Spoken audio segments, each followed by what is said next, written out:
Hey YouTubers, Big Bill here.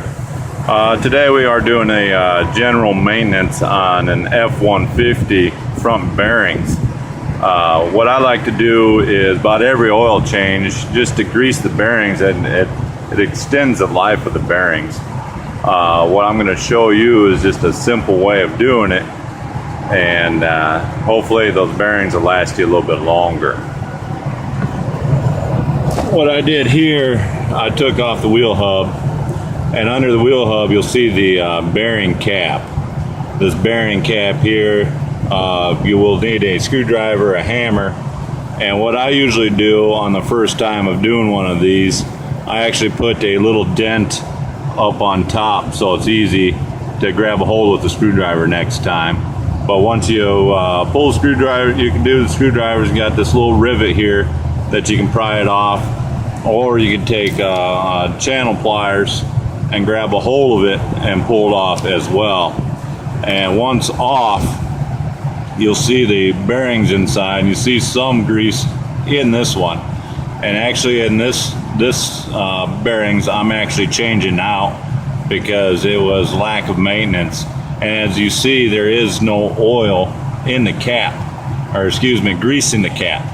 And it's always nice to pump some extra grease into the cap, so as you're driving, it actually pulls it in, or when the wheel heats up, it loosens that grease and rolls it in onto the bearings. What I use for grease, I use a heavy duty, extra heavy duty. This is for my heavy equipment that we grease on a daily basis.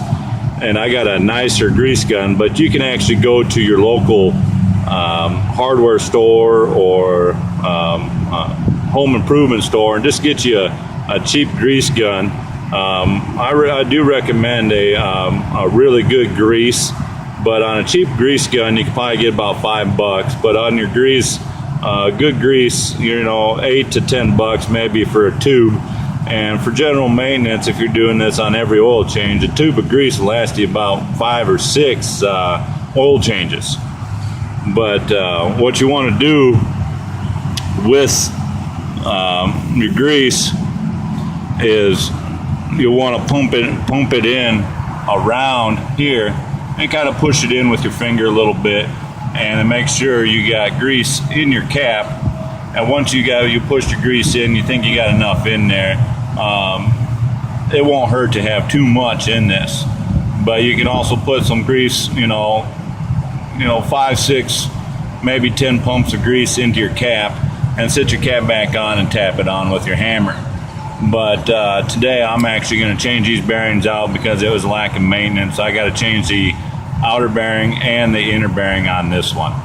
But there are plenty of videos of changing the bearings out on this F-150. But if you guys have any questions about any type of maintenance on pretty much any vehicle, I specialize in heavy duty trucks, or plain just general trucks. But if you have anything any questions, any concerns, please email me, and I will try to go through those emails and answer your questions. Or if I get a high request on something, then I will show you guys how to do it. Thanks.